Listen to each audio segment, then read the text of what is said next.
All right. Nganda wangandaba. Nja kusaba gwonkolere timu kya kutambuza katambika. Olunaku olw'enkya parliament eddamu okutuula.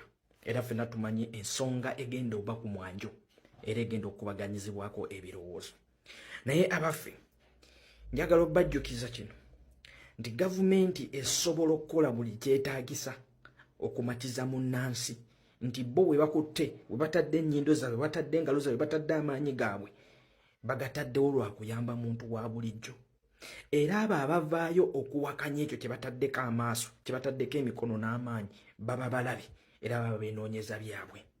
Olunaku olw'ejjo baasindise Minister wa Agriculture, Animal Industry and Fisheries omukulu Francis Kajiji tumwebaze ajje ku mpewo za NBS ayongere okumatiza bannayuganda nti ekyokwata UCDA n'eteekebwa under mayifu kigendereddwamu kuyamba munnansi oyo asasula essente y'omuwi w'omusolo n'okwongera okutumbuula emmwanyi naddala mu mawanga g'ebweru. Era Franka tumwebaze mu bigambo bye yayogedde bw'ati. Crop, animal and fisheries. Do you have a fisheries authority? Are we not exporting fish? Which agency satisfies our fish to be accepted in the EU? Which structure? Our fish goes to the EU. The challenge our fisheries sector was getting is overfishing on the lake. It was an enforcement issue, not a regulatory issue on the exports.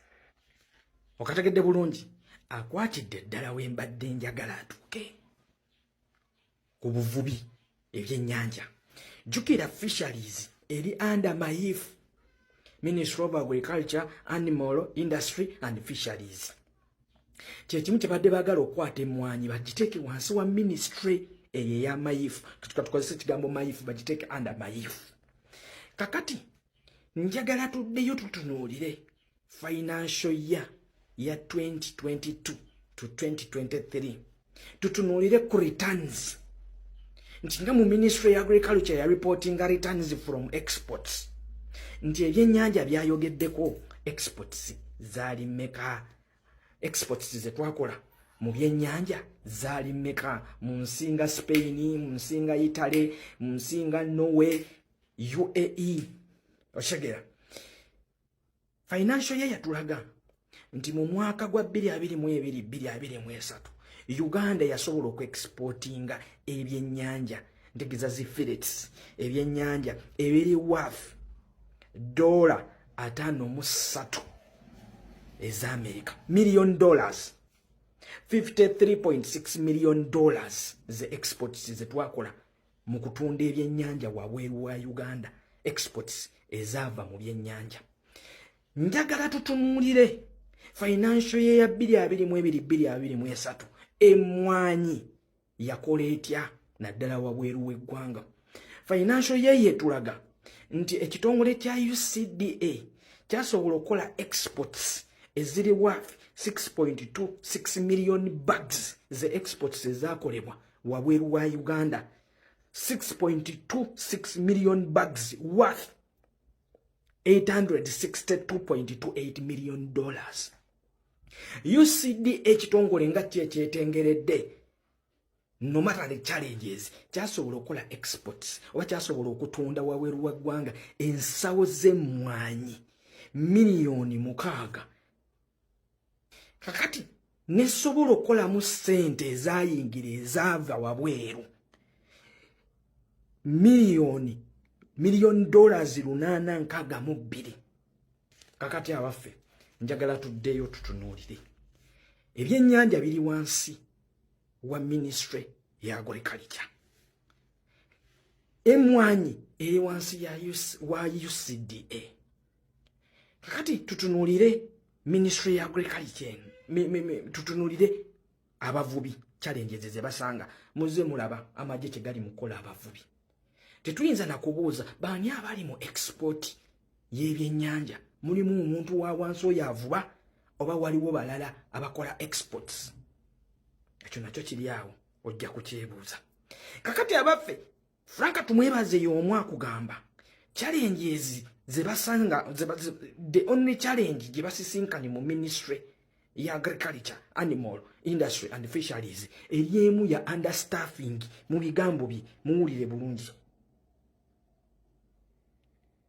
You had more engineers in UNRA than you had in is understaffing. Ekiwulire Why? Because ndako an issue, not the regulatory issue on What all is the it? exports.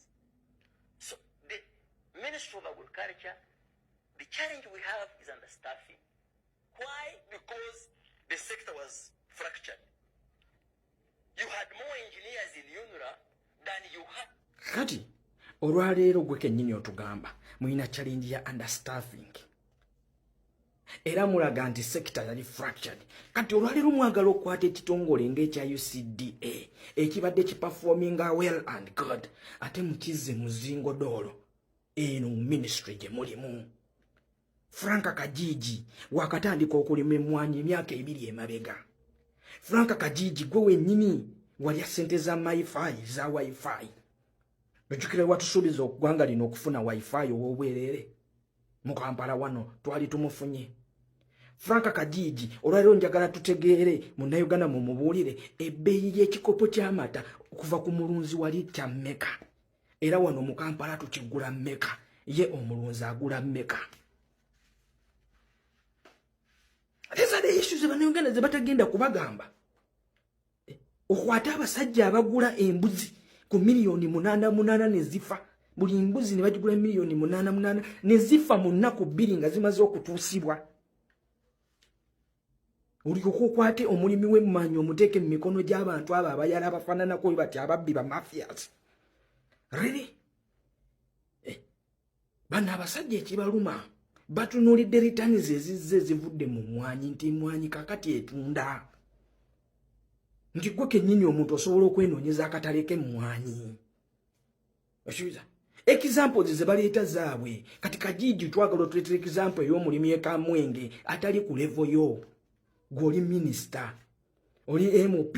Ensonga y'omwani eno olunaku olw'enkya ndowooza Parliament ffenna tujja kuba nga tugitaddeko amaaso era nga we twalabye leader of opposition omukulu Honorable Joel Ssenyonyi eyatugambye n'agamba nti olunaku lwankya nti bannange kagwake keetoonye tetulina kye tugenda okutya. In fact yatuuse n'okulabula omukulembeze w'eggwanga His Excellency Yoweri Kaguta Museveni nti tetukyatya kkomera kubanga baatusibaasiba dda nti tuwulidde oli mukuka weefe okubanga otiisatiisa ne ba MP bo aba NRM nti naye ku luno ffe tetutidde tujja kubanga tuli ku mulamwa era tujja kunywerera ku mulamwa mpaka nga tugusiza kye twagala ensonga y'omwani.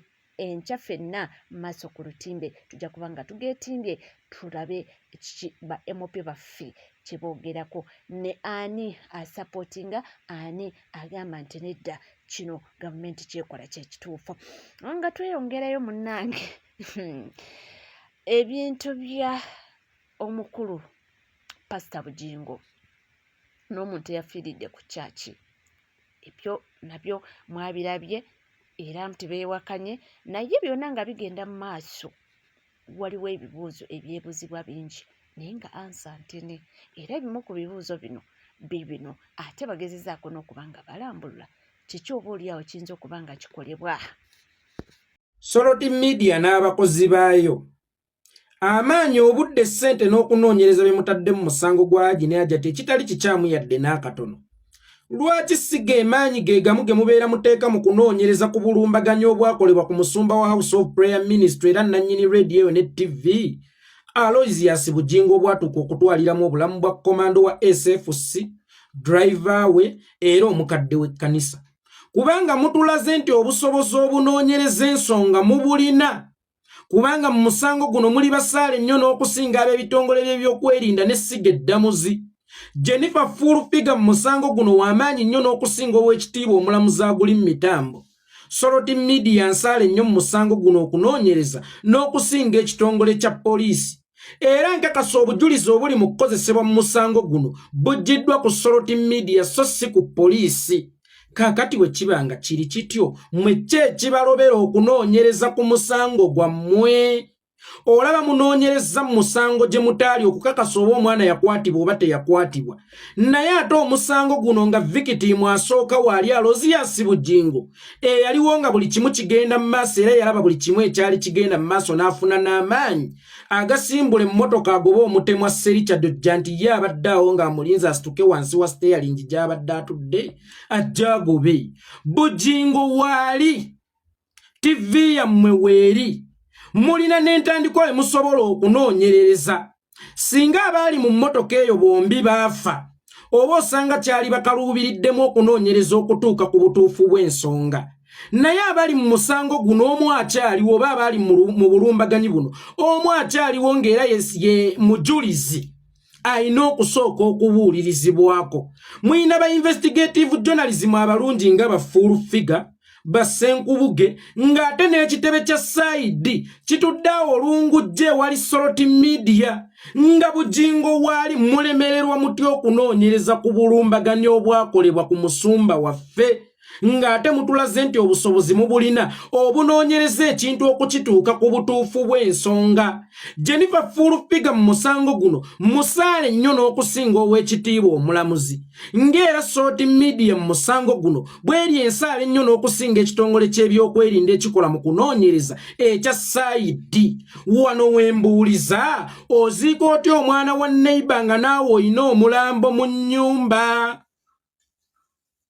Omuzadde oba omuntu yenna tasobola kuleka mulambo mu nnyumba ng'olw'okuba ayina omukwano mungi ne muliraanwa yafiiridde omwana we era ye agenze kuziika mwana wa muliraanwa owuwe amulese mu nnyumba. Buno obukugu, obudde, amaanyi, essente bye mutadde mu kunoonyereza okuzuula oba omwana yakwatibwa oba teyakwatibwa bye muba mukozesa mu kunoonyereza ku musango gwa Bugingo. Ate ogwa Bugingo go mwangu nnyo kubanga tuyina ne we tutandikira ku musumba waffe omulungi. Mufune abakugu mu kunoonyereza ba Jennifer Furufiga ng'era bwe mwabafunye ne mubasindika mu nsonga y'omusango gwa Gine Ajati bagunoonyerezeeko. Furufiga njagala akwata akatebe ke nga ye Ssaabanoonyereza mu musango guno ne mukama w'omusumba we Alozias Bugingo akwata akatebe katuule wali atandika okumusoyasoya ebibuuzo ng'alina peni bw'awandiika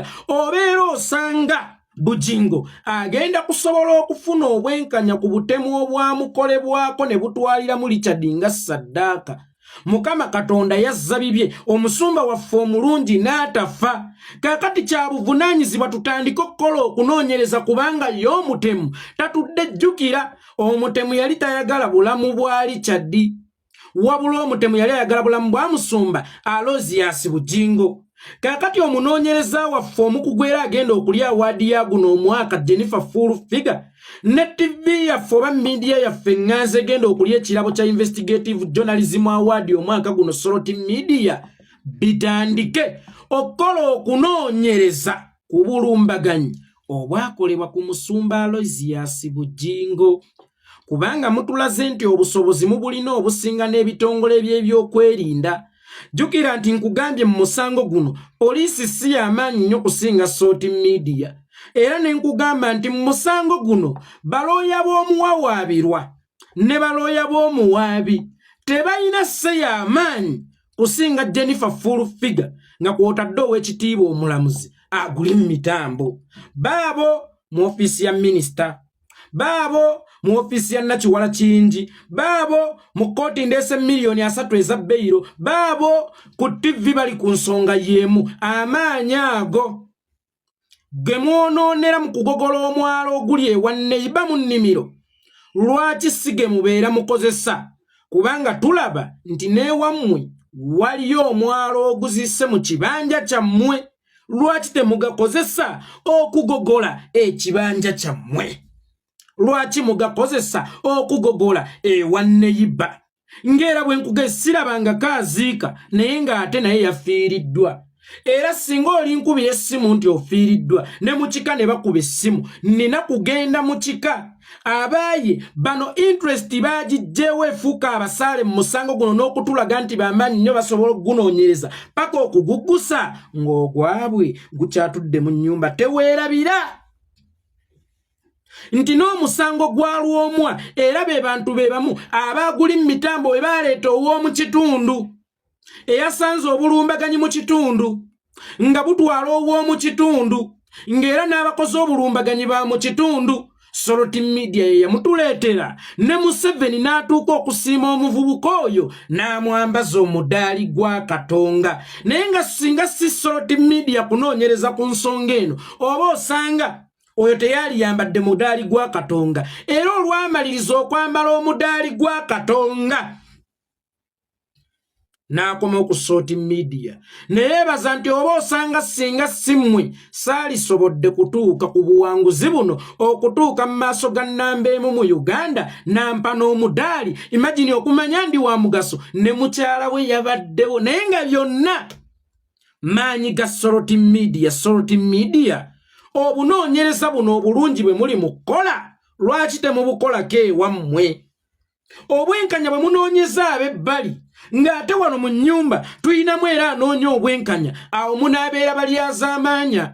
Muyina omulwadde mu nnyumba era yeetaaga bujjanjabi obw'amangu naye ate taata agambye nti nedda n'omwana wa muliraana mulwadde gwe tuba tusooka okuddusa mu ddwaliro.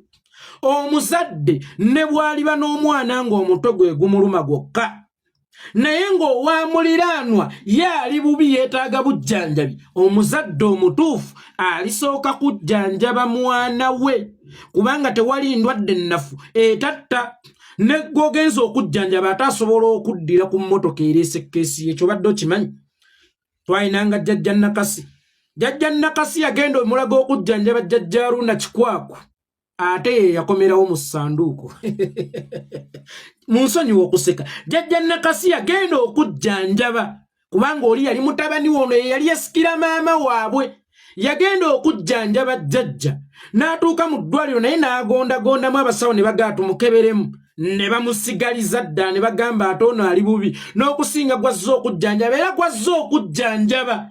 Yaddira kamotoka akaleese essanduuko omuli omulambo ogwa jjajja Nakasi. Kakati wano wembuuliza tuyina naffe omulwadde waffe mu nnyumba ng'ate keesi ye eri sensitive nnyo bakyayinza okuddamu mukolako obulumbaganyi. Jjukira Richard si ye yali ensonga oba si ye yali target wabula Bujingo ye yali target naye Bujingo asudde ennanga ebyokunoonyereza tebikyamukwatako. Nammwe aba Soroti Media ebyokunoonyereza tebibakwatako kyokka nga munoonyereza emisango mingi omuli n'ogwalwomwa ne mugiggusa nga ne guno gunaatera okugga kubanga mmanyi miliyoni 3 ze bagamba nti zaavudde wa Mama Fina zaavudde mu nsawo ya Bujingo kubanga ayina kyali mu kuvuga kyagezaako justifyinga kye mutannalengera. Yabaffe kuno okunoonyereza kwe balimu okugenda mu maaso ate ne ku kkanisa ndabawo omulambo.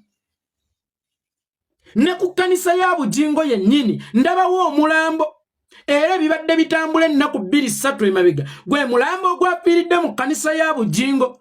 Lwaki awo temututunuzaawo? Lwaki mutulengeza ebyebunaayira? Tewali wa mu Western Uganda awuliriza CBS ng'ali Mbalala. Tewali we Busoga awuliriza CBS ng'ali mu Busoga. Tewali Mugisu awuliriza CBS ng'ali Bugisu. Kubanga CBS naweekoma nabo ne bawuliriza ezaabwe. Kakati twebuuza ekisa kyammwe kigenda kukoma wanammwe mutandike okwekolako ekisa munoonye obwenkanya obwo bwe muwadde abangi. Ku kkanisa yammwe waliwo omulambo naye mpaawanyega. Ku kkanisa yammwe waliwo ekifo ekikalu eky'omukadde w'ekkanisa komando wa SFC era driver wa Bujingo wherever he was. Tewali ayogera. Ekisa kyammwe kikola ku baana ba muliraanwa ng'ewammwe ewaka ekisa tekikolawo. Nkutuukira ku butuufu bw'ensonga lwaki Soroti Media nsaale mu musango guno era lwaki omusango guno majenjeeke gwonna lwakuba nkugambye mulimu puleeya atakimanyi nti ali mu kuzannya. Waliwo ekibuuzo oba waliwo okulowooza ennyo n'okufumiitiriza. Omusango guno gwava ku mukwate kubanga bagufuula gwa Haji ne Hajati. Naye nga wakati wano waliwo akaana akali mayina kebagamba nti kakwate. Lwaki omusango gutambulira mu byapa? Lwaki omusango gutambulira mu byabugagga? Lwaki omusango gutambulira mu fake IDs?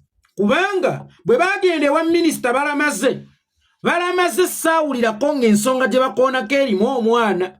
Mpulira mu fake ID, mpulira mu byapa babikomezzaawo, mpulira mu kino bakikoze bati.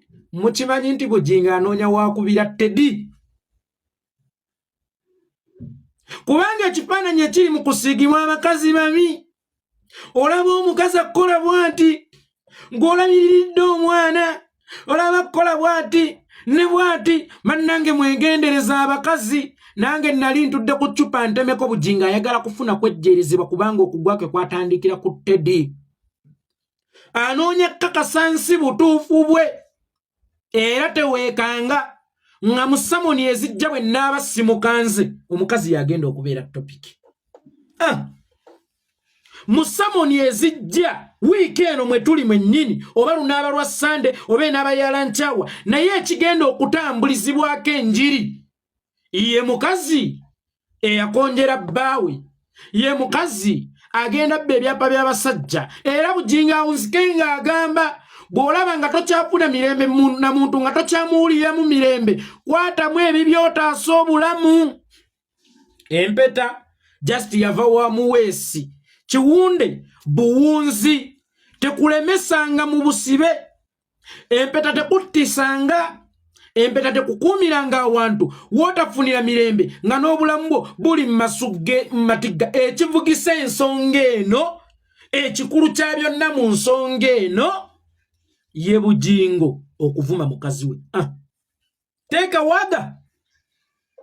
Kubanga ensonga eno abasoloti gye bagivugira eriko olubege eraga sayidi etya. Era investigative journalism ono gwe bali mu kubaamu bamuzzeemu ng'abalamuzi nga baapunye edda n'oludda nti lwa musajja. So nze nandirowoozezza nti nga TV yalikoze kunoonyereza okuyambako kkooti oba n'abantu okubasiigira ekifaananyi, naye Soroti TV ezze eraga oludda kweri n'ereeta ne ssente za beyiro eri omusajja ekitaabadde kibi, n'ekola bweti ne bweti. Omusajja puleeya atakimanyi nti azannya. Bayita bakwano be bali mu mukuumiramu eyo embeera, be bafyuminga ekintu kino n'ekigendererwa eky'okwejjeereza Bujingo bakubireko Todi Naluswe nti olabye amayisa g'abakazi. Bwe weewuunye lwaki omusango guno bagufudde nnyo discussion okusinga ensonga endala. Omuliro gwatta abantu ekigogwa tebagufuulako discussion. Okusengulwa kw'abantu ku ttaka tebakifuulako discussion. Waliwo ebintu bingi ebizze bigwawo mu ggwanga tebabifuulako discussion. Lwaki keesi mwe bapiikiriza interest y'ey'omusajja mbu yakwata muwala we oba eyajati okuwaayiriza Haji okwebereka ku mwana gwalinako oluganda omuto atanneetuuka. Lwaki bazze balina sayidi? Lwaki tebazze tutegeezako bigenda mu maaso? Lwaki tebakoze okunoonyereza okusobola okuyambako ku kkooti okunoonyereza obutuufu bw'eno ensonga? Lwaki bo lwabagwa mu kutu ne bafunirawo oludda nti ffe tuli ttiimu musajja ono ayagala kukuba Teddy Naluswe. Era alina ekifaananyi kyali mu kusiigira abasajja nti basajja bannange singa naye waliko mu bigere byange waalinobye. Senga seetegulako Teddy oyo mangu, senga nange nninga nga Haji ate nze kyali susse kubanga baaligambye nti naganziza ddala muwala wange. Era bwe weetegereze nnyo wiiki eno Bujingo samoni ye egenda kubeera mu musango ogwo, oba ku Sande ku main service oba buno Bulanchawa bwagenda akola buli lunaku, naye ng'ekituufu kiri nti ye nga ye Bujingo ayina kyayagala justifyinga. Weetegereze. Naye ekinnyumidde mu nsonga zonna eryokanga n'etonnya Kibuyaga alyokanga n'atikkula ennyumba ne tusobola okulabako ebiri munda gw'endiga eyewa Bujingo. Kati essaawa eno lwaki totandikirawo okwebuuza nti naye lwaki musumba kw'okufa kwa Richard tebakunoonyerezaako? ate nga tulina omujuliza asooka eyaliwo ku ssiini era omu ku bakaawonawo byangu nnyo n'okusinga bino bye tulimu kubanga bino bye tulimu mulimu okukebera yakwata ate yakwata ekyokufa kwa Richard tekikyaliko kubuusabuusa yadde n'okutona ekituufu kiri nti Richard yafa naye wakati mu Richard okufa tulinawo kaawonawo waffe kwe tusobola okutandikira in case poliisi etukandaaliriza ne tukola okunoonyereza singa twatuuka dda ku butuufu bw'ensonga olabe n'ebadde enzibu mutuuse ku butuufu bw'ensonga mu wiikisi 2 zokka lwaki tetutuuka ku butuufu bw'ensonga ku nsonga eyalabibwako nga ne Richard twamuziika nga ne kaawonawo ayina ebiwundu bimusiiwa bitera ne bimusiiwa enkovu zaalina zitera ne zimusiiwa lwakuba ezze zanjawulo ziri ku mutima. Yes, tuli ku NCK TV. Bambi bubanga tona subscribinga kekade subscribinga, ringinga that notification bell, sharinga, likinga. Ebisigadde nkomo ndabyo mu bungi nnyo tovaawo.